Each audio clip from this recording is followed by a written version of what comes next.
Bismillahirrahmanirrahim. Sekarang bab bid'ah. Ini dalam agama unsur pendasar yang paling penting, tauhid. Tauhid yang kita kenal, idza kuntum tu'minuna billahi fi rububiyyatihi wa uluhiyyatihi fa antum muwahhidun.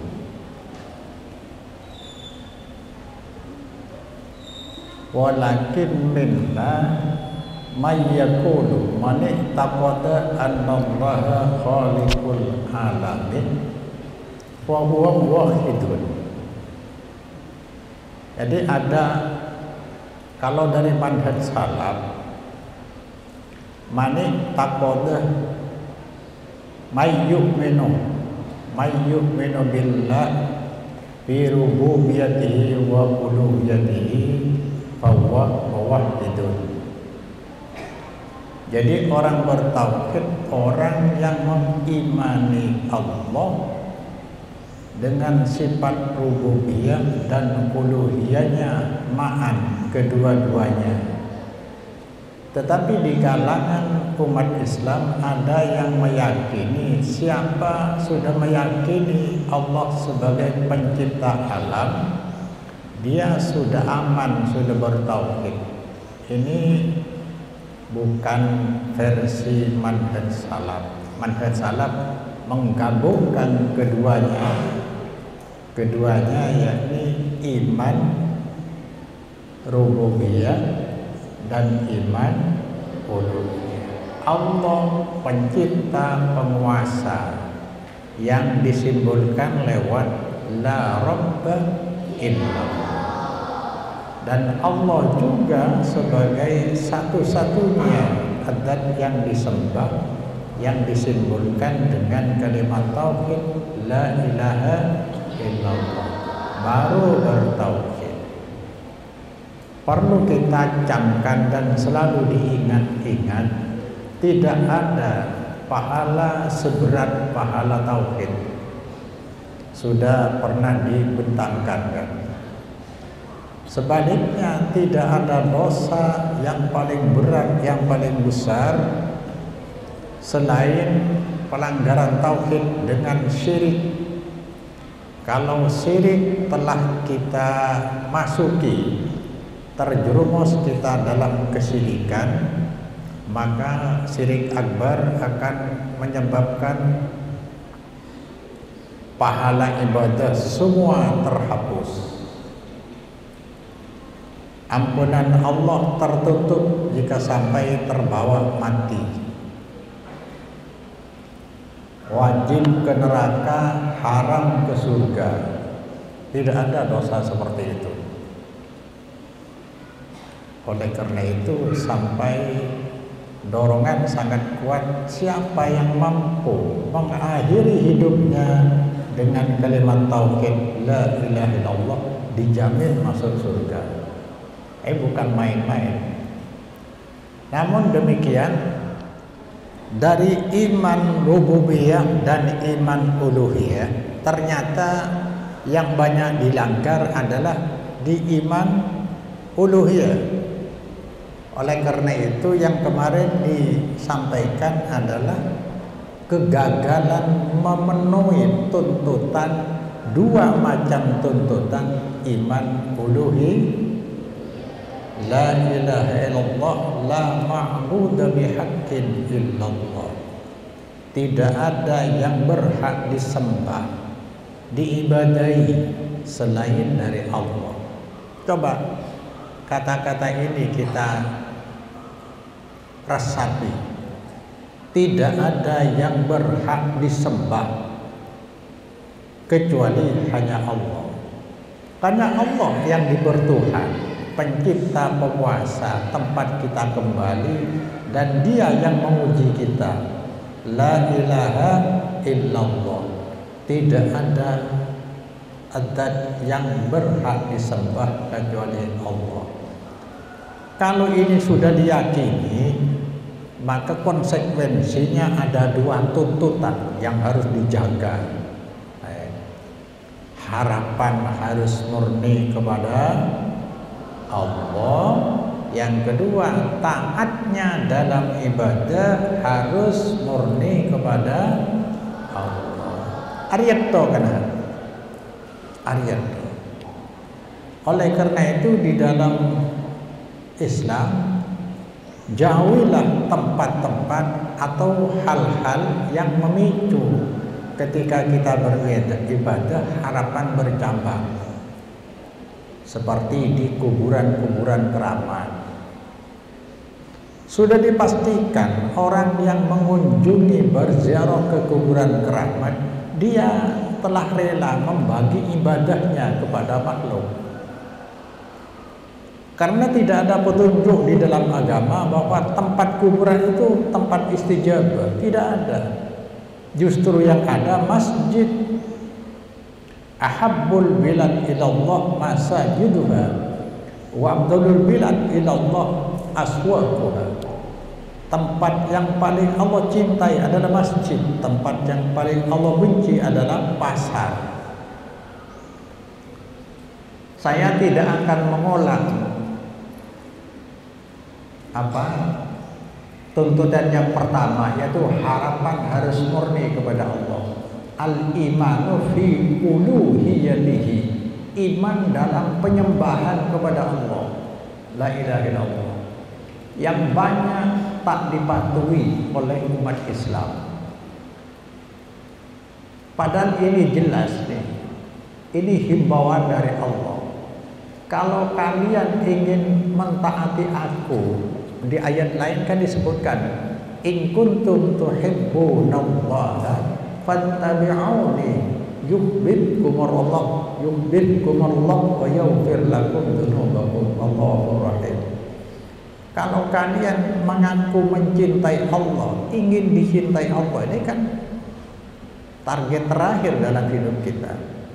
Kalau Allah sudah ridho, sudah aman. Kalau kamu mengklaim cinta kepada Allah, ingin dicintai Allah, fattabi'uni, ikuti aku. Wa ma atakumur rasulu fakhudhuhu. Apa saja yang dibawa kepada kalian oleh Rasul, ambillah itu dari aku. Iya. Wa ma nahakum anhu fantahu. Apa saja yang dilarang oleh Rasul atas kalian, hentikan. Tapi takutnya bukan kepada Rasul, wattaqullah. Takutnya kepada Allah. Allah yang menetapkan Rasul itu sebagai representasi dari ketaatan kepada Allah Subhanahu wa taala. Ancaman innallaha syadidul iqab. Awas, hati-hati. Nah, ya. Kemudian apa ya? Nah, ini yang kemarin, orang yang masih bertauhid, mengikhlaskan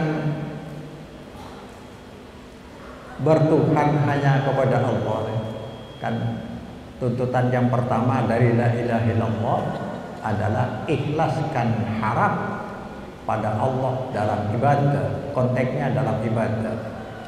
Ada pelanggaran dia, keikhlasan harap kepada Allah kalau dilanggar menyebabkan syirik akbar. Contoh, berperantara dengan zat makhluk yang kemarin disampaikan. Berperantara, kan ada sebagian orang mengatakan tawassul itu berperantara. Ini sudah salah dari awal. Siapa saja menganggap tawassul itu adalah, walaupun ayatnya biasanya disampaikan, ya ayyuhalladzina amanu wabtaghu ilaihil wasilata wajahidu fi sabilillah la'allakum turhamun. Ayatnya betul. Tapi kalau sudah menganggap perantara, sudah ke belakang pasti rusak. Berperantara dengan dan makhluk dalam ibadah kepada Al-Khaliq, contoh dari karena perantara akan menghalangi hubungan dengan tujuan. Kalau tujuan kepada Allah pasti pakai perantara, berarti yang dihubungi perantara bukan Allah. Iya. Maka singgungan ayat wa ma yu'minu aktsaruhum billahi illa wa hum musyrikun. Mereka mayoritas yang beriman kepada Allah sesungguhnya tidak beriman secara tauhid, melainkan mereka tetap dalam kondisi syirik, yaitu iman secara rububiyah, tapi ketika beribadah masih berperantara, berarti syirik dalam peribadatan kepada Allah. Seperti iman itu masih setaraf ya. Kalau masih iman rububiyah itu setaraf dengan iman orang-orang Kristen yang kemarin disampaikan. Hindu, Buddha, semua itu berketuhanan, berkepercayaan kepada Tuhan Yang Maha Esa. Tapi begitu beribadah mereka berperantara. Orang Kristen berperantara dengan Yesus. Orang Hindu berperantara dengan dewa. Orang Buddha berperantara dengan patung Buddha. Orang Konghucu berperantara ketika ibadah kepada Tuhan Yang Maha Esa dengan roh leluhur. Aliran kepercayaan berperantara dengan benda-benda, pohon-pohon besar dengan sesaji, lautan. Itu sebenarnya tujuannya kepada Tuhan Yang Maha Esa. Dan ada, jangan salah ya, ada sebagian ulama, dengarkan, ada sebagian ulama menyamakan begini, berperantara dengan zat itu boleh karena berwasilah dengan amal boleh, padahal adzat makhluk juga ciptaan Allah, amal juga ciptaan Allah. Ini ada yang beralasan seperti itu. Karena di dalam ayat wallahu wallahu khalaqakum wa ma ta'malun. Allah menciptakan kalian dan apa yang kalian lakukan. Berarti amal kalian juga ciptaan Allah. Kalau amal boleh dibuat perantara kepada Allah, kata mereka. Kenapa dan tidak boleh? Kok toh itu sama-sama makhluk, itu jauh berbeda ya. Coba kalau kalian berperantara dengan zat makhluk ahli kubur, kata dia, pasti zat itu kamu juga mengharap di samping kepada Allah. Kepada Allah mudah-mudahan diterima, kepada zat yang dibuat perantara, zat makhluk mudah-mudahan dibantu, dihubungkan, didoakan, sama-sama diharap. Tetapi kalau Anda berwasilah dengan amal itu proses, tidak mungkin mengharap. Seperti orang di dalam gua itu kan, mulut gua tertutup dengan batu besar. Menurut perkiraan sudah tidak akan bisa selamat gitu, mati pelan-pelan karena tertutup di dalam gua di atas gunung lagi. Mereka bertawassul, mendekatkan diri kepada Allah dalam doa sambil menyebutkan amalnya sendiri. Amalnya sendiri berarti ketaatan sendiri, bukan menyebut benda dan benda yang tidak ada kaitan seperti menyebut Rasulullah, menyebut wali. Itu kan apanya kamu. Jadi bisa dibedakan. Kalau adzat makhluk itu berpotensi untuk diharap, memang diharap. Kalau amalan tidak mungkin, karena amal itu proses, apalagi amalnya sendiri. Saya tidak akan menjelaskan ini, hanya pengolasan saja. Area. Jadi yang pertama, tuntutan pertama dari la ilaha illallah, kalau memang mengakui Tuhan hanya Allah yang disembah, yang berhak disembah hanya Allah, maka harapan harus murni ke Allah. Hindari tempat-tempat hal-hal yang bisa memicu harapan kita bercabang, seperti berperantara dengan dan makhluk dan ahli kubur. Tuntutan yang kedua, ikhlaskan taat pada Allah dalam ibadah. Sebab yang disembah katanya cuma Allah saja. Yang berhak disembah hanya Allah. La ilaha illallah. Ikrar ini menuntut kita mengikhlaskan taat. Gila nek kocak ya.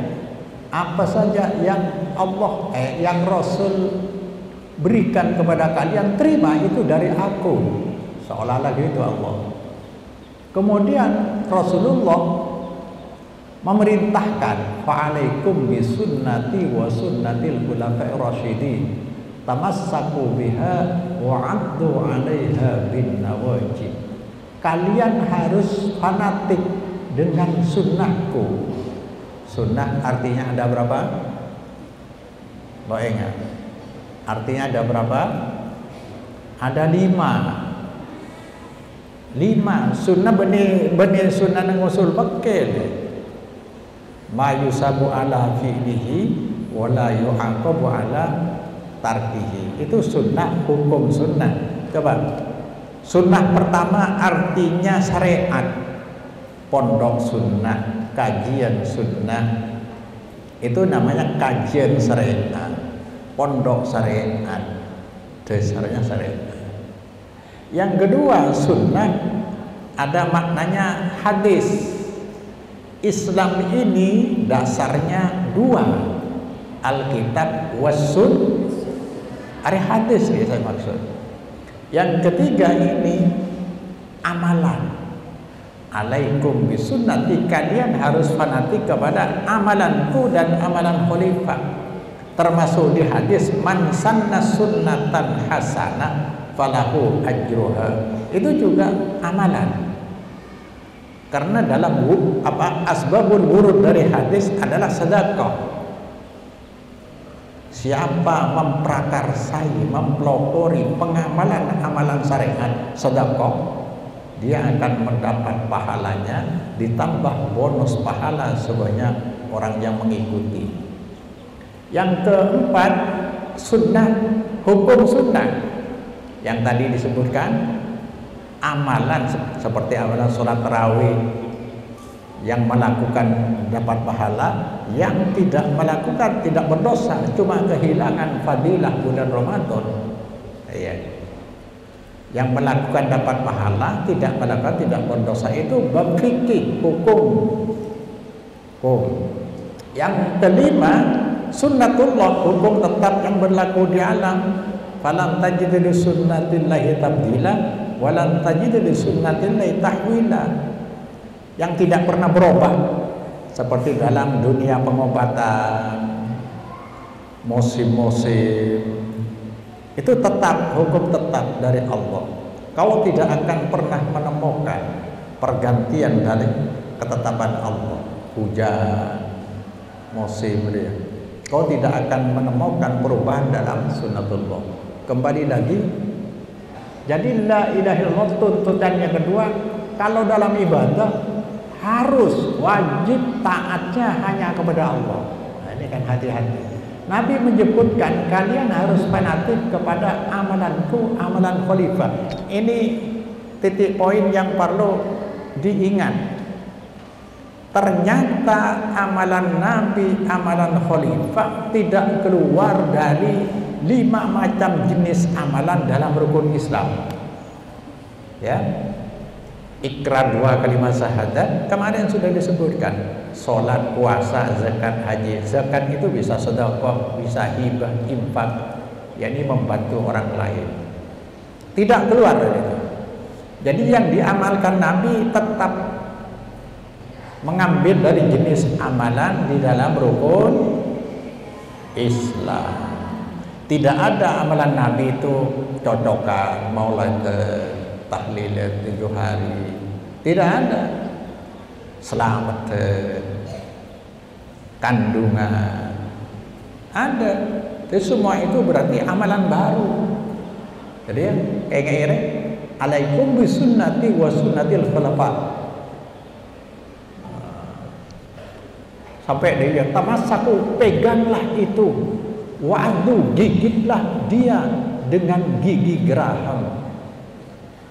Kemudian itu tadi yang direkomendasikan oleh ayat, ambil apa saja dari Rasul yang dibawa atas kalian, hentikan apa yang dilarang. Coba yang dilarang Nabi apa? Wa iyyakum wa muhdatsatil umur, jauhi oleh kalian hal-hal atau perkara yang baru, muhdatsat. Nah, ini jangan hilang konteksnya ya. Kalau yang pertama sunnatil khulafa adalah amalan, jadi lapar saya jawab.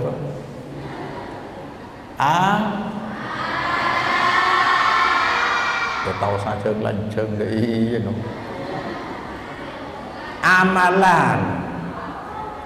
Amalan, maka yang dilarang ini jauhi oleh kalian hal-hal baru, amalan baru. Dah iya kan? Amalan baru, bukan sepeda motor, bukan sarana, bukan fasilitas, bukan mushaf Quran, bukan. Amalan mandiri roh, gitu. Maka jauh oleh kalian hal-hal baru yang dimaksud amalan baru. Fa inna kulla muhdatsatin bid'atun. Karena setiap yang baru itu bid'ah namanya, mengada-ngada. Agama itu sudah disegel, tidak ditambah, tidak dikurangi, statis, tidak berkembang. Apa yang dari Nabi, ya itulah agama. Dua, keyakinan dan amalan. Wa kullu bid'atin dhalalah, setiap bid'ah tersesat. Sebab jurusannya amalan itu dibuat ibadah dengan hal baru, kan ini maksudnya dia. Nabi sudah meninggal dunia, wahyu sudah diputus, kok ada amalan baru dibuat ibadah kepada Allah? Berarti itu intervensi, roh. De amalan seampun datang dari Allah sudah dipraktekkan Nabi kepada sahabat, sudah disegel. Al-yauma akmaltu lakum. Hari saya maksud, hari ini aku sempurnakan, jangan dibuat yang baru. Silakan diamalkan budaya itu, tapi tetap sebagai konteks budaya, bukan untuk ibadah mencari pahala kepada Allah. Tapi di masyarakat kita tradisional adalah ada amalan-amalan yang dimodifikasi, yang dibentuk seolah-olah ibadah muqayyadah, ibadah mandiri yang diikat dengan waktu, ada tata caranya, ada batasannya. Seolah-olah itu amalan syariat, maka masyarakat getol sekali untuk mengamalkan seperti cocokan telasan peto, akholat aja deh. Kalau orang yang mengaji, tanyakan saja apa Nabi pernah ngakholeh sahabat. Koi sore no, kodang Rasulullah. Nah ini Rasulullah bukan tiap tahun, Rasulullah itu pernah memotong ternak, ya, nyembeli hewan. Nah Rasulullah kan selalu ingat perjuangan Siti Khadijah, istrinya yang telah meninggal dunia. Lalu Rasulullah ingat untuk sebagai sambungan, Rasulullah memberikan daging itu kepada rekan-rekan sahabat dekat dari Siti Khadijah. Wah, juga dalil itu hanya sekali, karena Nabi terlalu cinta ke Siti Khadijah yang telah meninggal dunia, sampai-sampai Siti Aisyah cemburu. Sepertinya tidak ada wanita lain daripada almarhum itu. Yang Rasulullah, engkau lamba kepamalaran, orang ada ndek kan kok Arya seberjuang bingko, sampai hartanya sebagai saudagar kaya habis ludes untuk biaya perjuangan dakwah yang pertama. Apa kok tidak layak untuk mengingat beliau deh? Jadi sedekah aja kayak dalil hol orala.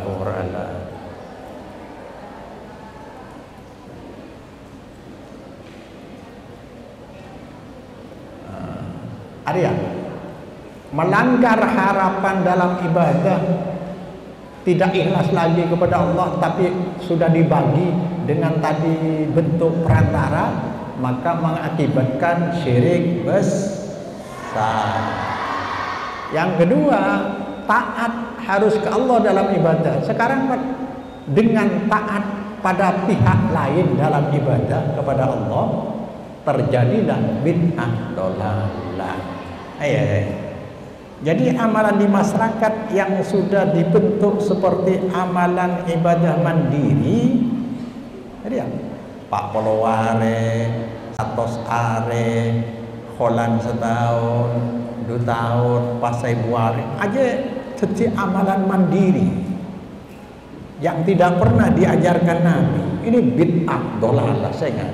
Bid'ah dolalah, beribadah kepada Allah dengan amalan baru yang tak pernah diajarkan Nabi, tapi modelnya model amalan ibadah mandiri atau ibadah muqayyadah. Dan iya kenapa?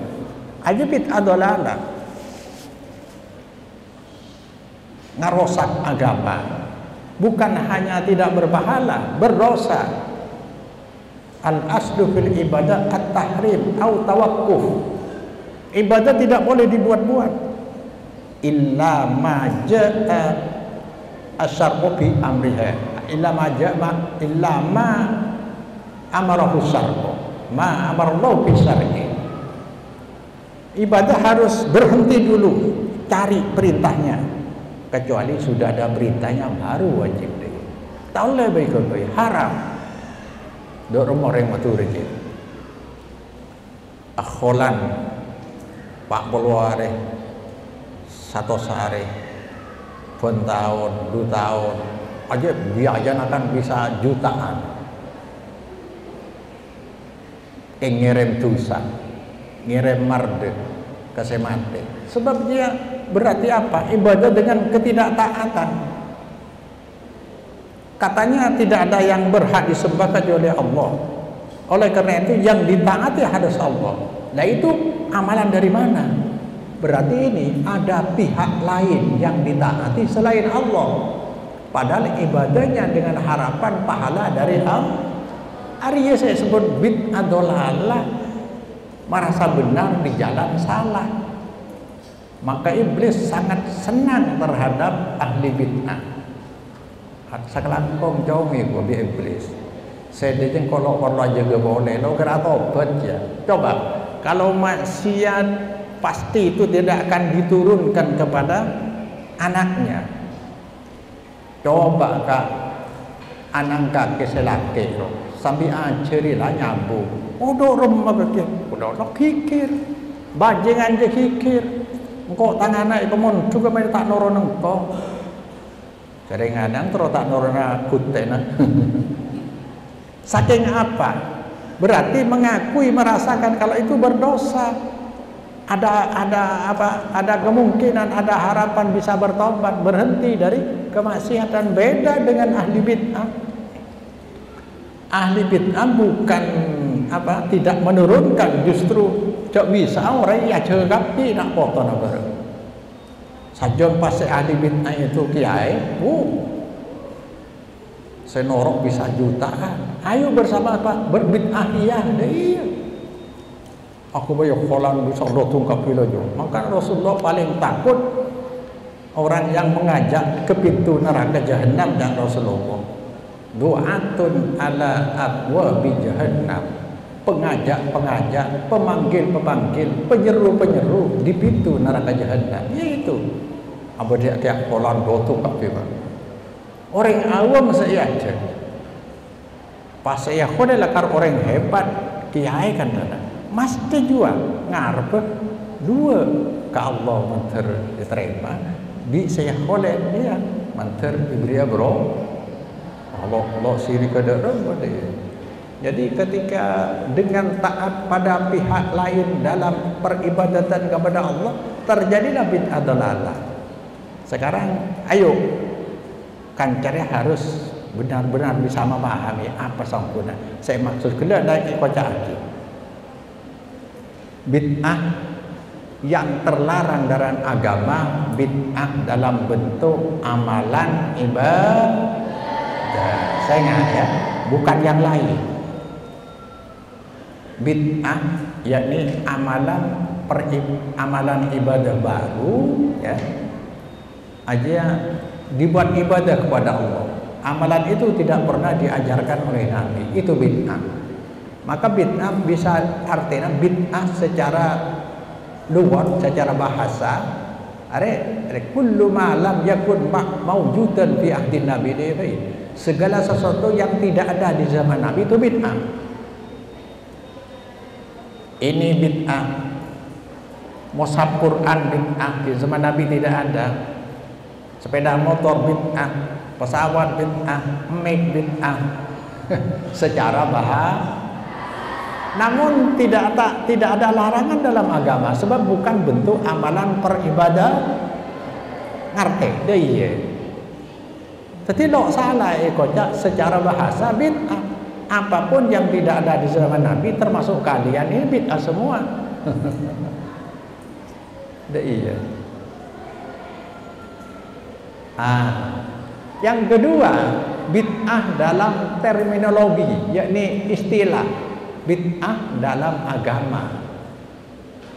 Bid'ah dalam agama riya, ibadah kepada Allah dengan jenis amalan mandiri, amalan mandiri yang punya nama aja, yang tak diajarkan Rasulullah. Bid'ah seperti itu yang dinamakan dengan bid'ah dolalah, yang dalam hadis tidak ada duanya ya. Seloi bagi dia kena. Maka kadang-kadang orang-orang dari kalangan salafi ngotot, tidak ada duanya, kullu bid'atin dolalah. Yang satunya ada bid'ah hasanah. Dah iya. Kalau lumare maka kancang kau ngarter ya.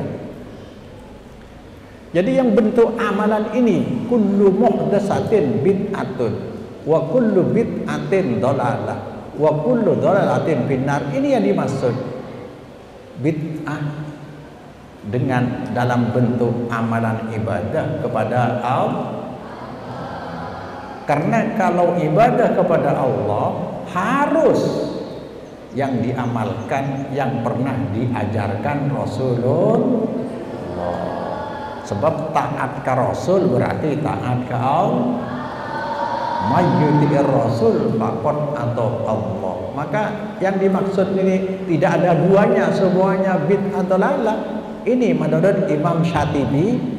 Apa bid'ah itu? Tariqatun fiddin. Nah, sering baca orang. Muhtaraatun, cara ibadah dalam agama. Muhtaraatun, ciptaan manusia. Tudahi syari'ata, yang menyerupai syariat. Yuqsadu bisuluki 'alaiha al-mubalaghatu fi ta'abbudi lillahi ta'ala. Tujuan orang ingin menyempurnakan ibadah. Orang yang kholeje untuk abri kenceran orang mati mau solo enggak kena. Wah dia kena. Coba sampian. Ring tuna sampian singala sambena sampian. Singala sapena sampian. Siawa dice segala kekayaan sampian. Mosok setahun segala doya khole. Anak napa sampian iku? Bisa kayak oh iya ya. Dele. Padahal itu penyesatan. Kalau memang betul kalian ingin berbakti kepada orang tua, tiru Nabi tadi.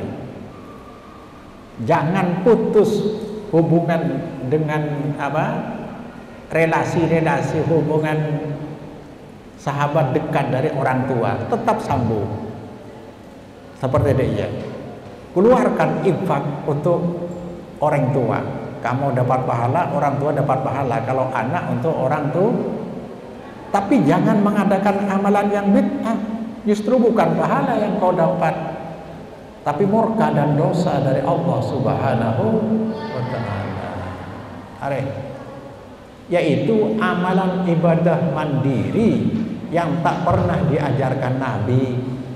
Sering ya. Amalan ibadah mandiri, amalan yang ada nama, diikat dengan waktu, ada batasannya. Persis dia. Alasan topak kan apa ya boleh kau tu sebut etok kena setiap Ramadan saleh Quran dari ya areng mas londe masuk bid'ah saleh Quran ceng sedekah dele coba cerna boleh keterangan dia deh. Amalan mandiri, amalan yang punya nama, diikat dengan waktu, selekorannya nyaman. Nama itu yang dibuat, diniati. Innamal a'malu lah. Artinya kan tadi ya, la sedekah itu. Satira kan tanggal belum sangat belas. Dok apa sangat belas itu? Ya kocaknya kan pada ada. Ya deki selekoran 2 hari lagi. Kan berarti taat. Ini yang disebut dengan taat kepada pihak selain Allah dalam ibadah kepada Allah. Yang ditaati bukan Allah. Nama itu yang diniati bukan sedekahnya, nama. Ingat tengah tiongku. Tapi jek ngalak amalan saya nyamal lain dari rukun Islam dewe. Bisa kan jadi ya? Hah? Potret Quran, mesti orang apa salahnya sih ini? Waduh ngaji atas Quran apa? Cak orang yang ngaji Quran. Kula kar tempat jalan dong ini naik kuah. Nabi telah mengajarkan kalau nyimpang dari yang diajarkan Nabi berarti sudah bid'ah. Andaikan Nabi menyuruh saja fazurul kubur, silakan ziarah kubur. Titik dia tahu. Nabi itu menyampaikan dengan kata-kata juga dengan praktek. Sudah mempraktekkan. Sama ketika kita mau sholat subuh 4 rakaat, apa salahnya? Katanya ya. Hah? Kan kita tepang sehat 4 rakaat. Tidak boleh, kenapa? Contoh dari Nabi 2. Contoh dari Nabi tidak baca Quran itu. Cak ngotot. Pakai saksina Nabi gagal kamu di hadapan Allah Subhanahu wa ta'ala. Ngerti? Iya. Maka ketika salah seorang tabi'in sapor Sa'id Al-Musayyab ya. Ketika ada adzan subuh, orang tuh sholat bukan hanya 2 rakaat tapi sholat terus-terusan, disalahkan. Nah, orang yang melakukan sholat, kenapa sholat kenapa hanya sholat sunat saya disalahkan, kenapa? Masa saya akan disiksa oleh Allah hanya karena sholat? Apa terjadi ungku kan? Setelah kumandang adzan subuh, sholat beberapa rakaat. Kata sahabat, kata tabi'in tadi, kamu tidak boleh sholat kecuali hanya 2 rakaat. Karena Nabi bersabda, rakaatal fajri khairun minad dunya wa ma fiha. Ngutot dia saya sholat, masa saya akan disiksa oleh Allah hanya karena sholat? Jawab, kamu tidak akan disiksa hanya karena sholat, tapi kamu disiksa karena berbeda dengan sunnah Nabi. Berarti kamu tidak taat.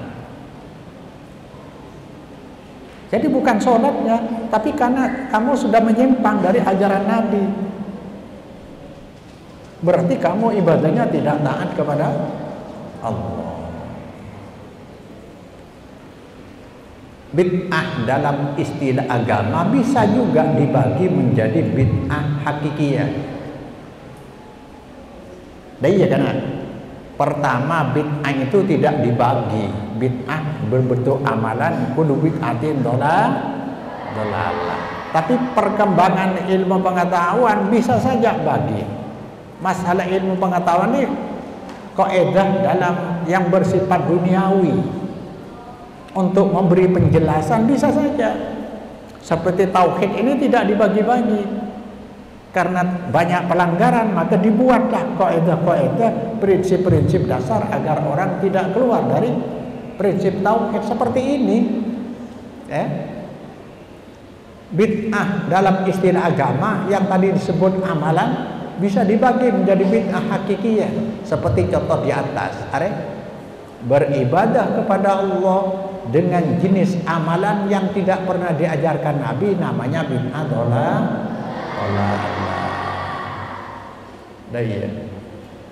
Dan lagi nomor 2 ada bid'ah idhofiyah.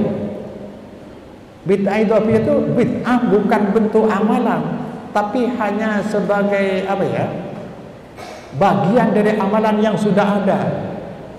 Seperti sholat tarawih berjemaah selama satu bulan dengan satu imam. Di zaman Nabi belum pernah dilakukan seperti itu. Itu contohnya. Artinya apa? Bukan bentuk amalan mandirinya, melainkan bagian dari pelengkap. Di zaman Nabi tarawih sholat malam 3 malam berturut-turut. Pertama Nabi sholat sendirian, diketahui oleh sahabat, lalu sahabat bermakmum. Malam berikutnya didengar oleh banyak orang, tambah banyak jemaahnya, sampai 3 malam tidak muat, masjid tidak muat, orang ingin sholat semuanya. Nabi 4 malam berikutnya Nabi tidak keluar sampai subuh. Begitu subuh Nabi keluar, mengatakan, saya sudah tahu kalau kalian tadi malam berkumpul. Saya sengaja tidak keluar, takut diwajibkan oleh Allah, kalian tidak mampu. Teruslah seperti itu setelah Nabi meninggal, di masa Abu Bakar, di masa permulaan Sayyidina Umar, tetap berjemaah. Ada yang sholat sendirian, ada yang 3 orang, ada yang sholat. Kemudian di masa Umar berikutnya menyaksikan seperti itu, Umar punya inisiatif, ini namanya ijtihad. Sudah ketahuan kan bahwa sholat tarawih sudah ada di masa Nabi, berjemaah sudah ada, aja amalan mandirinya namanya. Kemudian prakarsa Sayyidina Umar hanya disatukan. Ini kalau masjid begini, ini ada yang sholat sendirian, ada 3 orang, ada 4 orang, ini kan tidak elok di masjid begitu. Bagaimana kalau saya satukan saja? Disatukanlah satu jemaah di bawah Imam Ubay bin Ka'ab, satu. Ada yang kena cerita aja. Iya. Setelah disatukan, malam berikutnya keluar lagi Sayyidina Umar. Kalau seperti ini kan bagus pandangannya. Pas ada bu nikmatil bid'atu dai dia kena. Kalau ini bid'ah, yang paling bahagia ini artinya apa? Tidak merubah amalan mandirinya, hanya prakarsa untuk menyatukan jemaah, itu saja. Bisa dikatakan itu bid'ah secara luas atau bid'ah yang bersifat duniawi, teknis penyatuan jemaah, bukan amalan mandi. Ngerti ya? Ngerti kan? Oke, kencang. Ketika Sayyidina Umar tidak membuat amalan baru, amalan mandirinya sudah ada, sholat tarawih, hanya teknis menyatukan jemaah satu masjid area, maka disebut bid'ah idhofiyah, bid'ah nyander, keng nimbeng, bid'ah dalam ibadah tapi bukan amalan mandiri, tapi hanya berupa waktunya, caranya, tempatnya atau batasannya. Ini kan sholat itu ada waktunya, ada cara, ada tempat, ada batasan. Arwah mengacu desa. Jadi waktu baru, cara baru dalam ibadah, tempat baru ibadah, batasan juga bid'ah, tapi bukan amalan mandiri. Seperti ya, contohnya puasa Rajab. Puasanya itu amalan syariat, tapi waktu Rajab itu tidak ada puasa Rajab, yang ada puasa hurum. Salat nisfu Sya'ban, nisfu Sya'ban itu memang ada hadisnya. bahwa di sana banyak Allah mengampuni dosa hamba-hambanya. Hanya yang tidak diampuni masih ditunggu orang sesoker, orang yang tidak tegur sapa, bermusuhan dengan sesama, itu tidak diampuni. Lah, salatnya tidak ada amalan khusus ibu sakben. Berarti ini berarti tempat apa betona pasti bid'ah. Kiriman bacaan Fatihahnya adalah syariat, amalan syariat. Tapi cara kiriman itu caranya ibadah mahdoh di kuburan dia.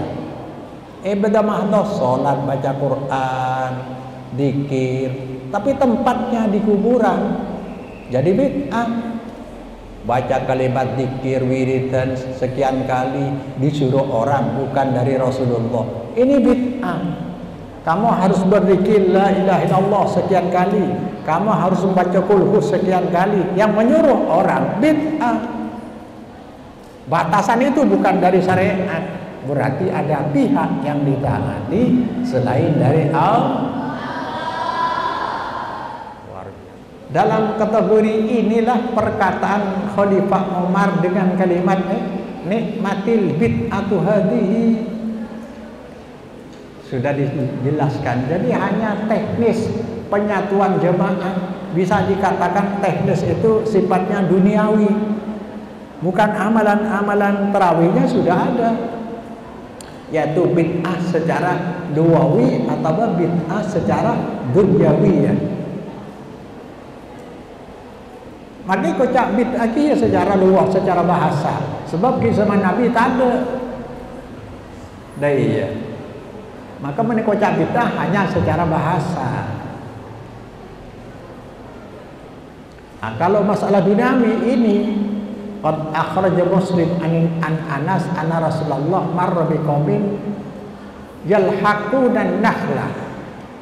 Nabi ke Madinah melewati lalu berpapasan dengan banyak orang sedang menyerbu pohon kurma malake. Pohon kurma diserbu pakai pejantan, apa namanya, benang sari. Ya. Faqala Nabi bersabda, laulam taf'alu la salaha.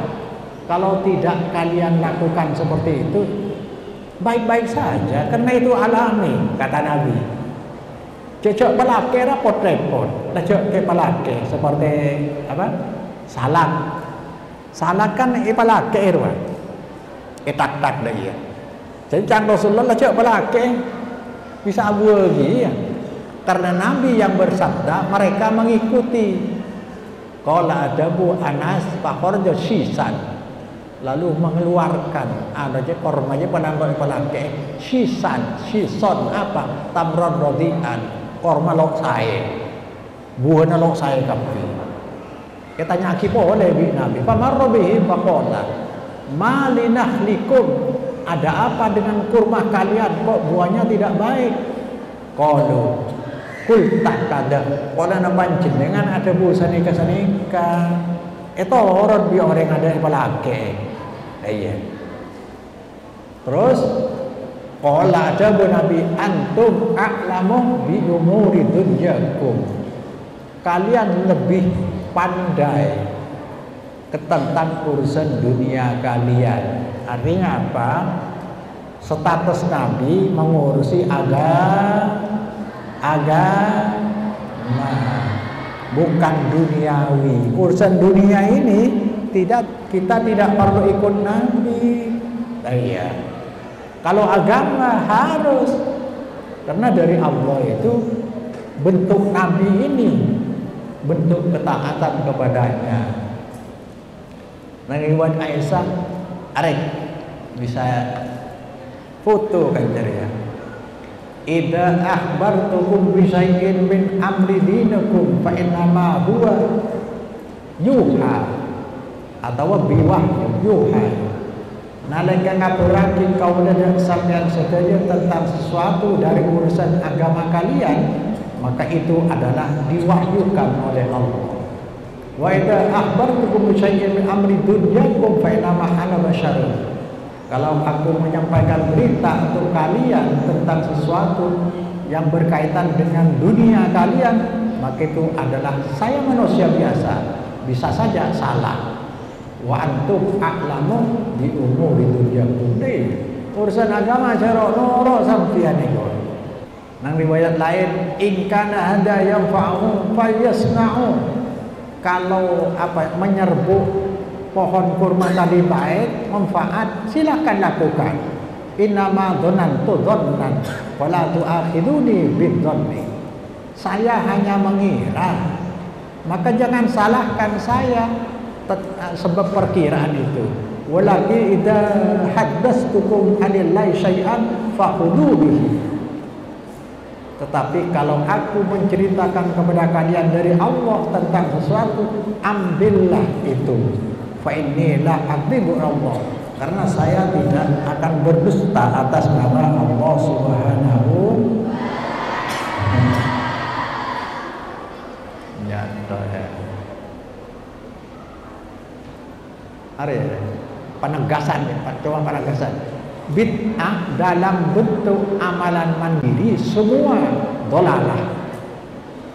Adapun yang dibagi ialah bid'ah secara luwatan, bid'ah dunyawiyah seperti sarana transportasi, alat komunikasi, fasilitas dan lain seterusnya. Maka Imam Syafi'i saya bagi bid'ah amalan dah.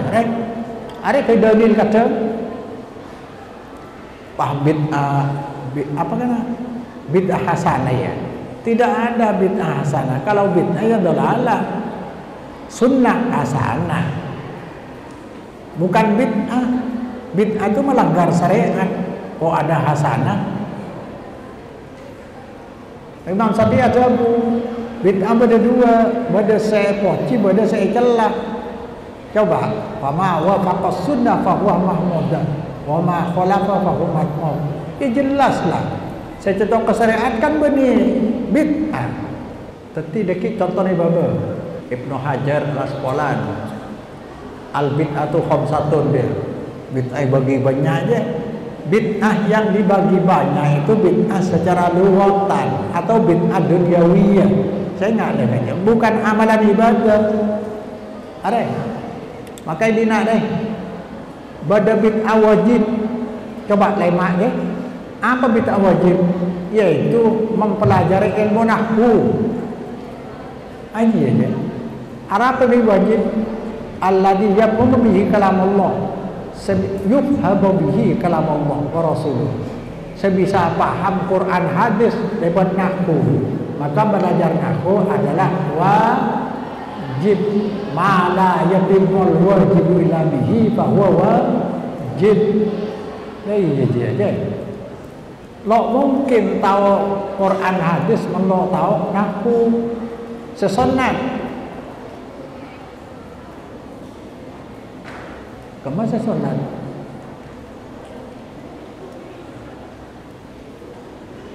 Oh dua, bid'ah haram, yaitu ilmu-ilmu yang disusun oleh orang yang berlawanan dengan sunnah.